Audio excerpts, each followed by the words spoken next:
Hello' everyone. আজি তেনেহ'লে volcano আৰু আৰ্থকুৱেক কেনেকৈ হয় এইখিনি আমি চাম। এইখিনিৰ কাৰণে আমাৰ টেক্টনিক প্লেটছ অলৰেডি আমি পঢ়িছোঁ পাৰ্ট 1ত।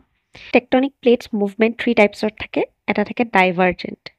ডাইভাৰ্জেণ্ট হ'ল অপ'জিট ডাইৰেকশ্যনত, মানে বেলেগ বেলেগ ডাইৰেকশ্যনত দুটা প্লেট মুভ কৰিব।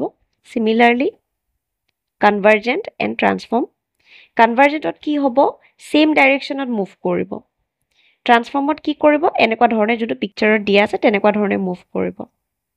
এতিয়া ডাইভাৰ্জেণ্ট আৰু কনভাৰ্জেণ্টত কি হয়, যেতিয়া মুভমেণ্টটো হয় হয়তো মাজত ডাইভাৰ্জেণ্টত গেপ ফৰ্ম এটা হৈ যাব পাৰে, কাৰণ অপ'জিট ডাইৰেকশ্যনত মুভমেণ্ট হৈ আছে।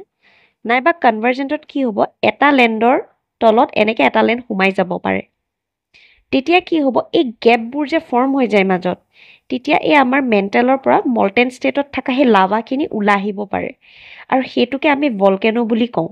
ঠিক তেনেদৰে আমাৰ আৰ্থকুৱেকো এই প্লেটছৰ মুভমেণ্টৰ কাৰণেই হয়। আৰু আৰ্থকুৱেকৰ মুভমেণ্টত 3টা ৱেভছ ৰিলেট হৈ আছে। ৱেভছ মানে আৰ্থকুৱেকটো কেনেকৈ মুভ কৰে, আৰু এই ৱেভছবোৰ হ'ল পি ৱেভছ আৰু এছ ৱেভ, লগতে এল ৱেভো আছে। এতিয়া পি আৰু এছ ৱেভৰ যদি মুভমেণ্ট চাব বিচাৰোঁ, মুভমেণ্টটো পি ৱেভৰ এই তলৰটো লংগিটিউডিনেল ৱেভ আৰু এছ ৱেভৰ হ'ল ট্ৰান্সভাৰ্ছ ৱেভ। এইবোৰ ৱেভছ আমাৰ আৰ্থকুৱেকৰ টাইমত ফৰ্ম হয়। আৰু এটা ৱেভ আছে যাক আমি এল ৱেভ বুলি কওঁ, আৰু এল ৱেভটোৰ মুভমেণ্ট এনেধৰণেৰ হয়। আৰু যেতিয়া আৰ্থকুৱেক হ'ব তেতিয়াই এনেকুৱা ধৰণৰ ৱেভছবোৰ ফৰ্ম হয়।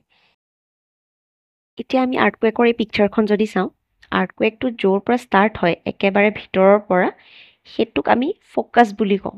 আৰু ফ'কাছৰ ঠিক ওপৰত ছাৰ্ফেচত যোনটো পৰ্চনৰ পৰা ষ্টাৰ্ট হয় সেইটোক আমি এপি চেণ্টাৰ বুলি কওঁ।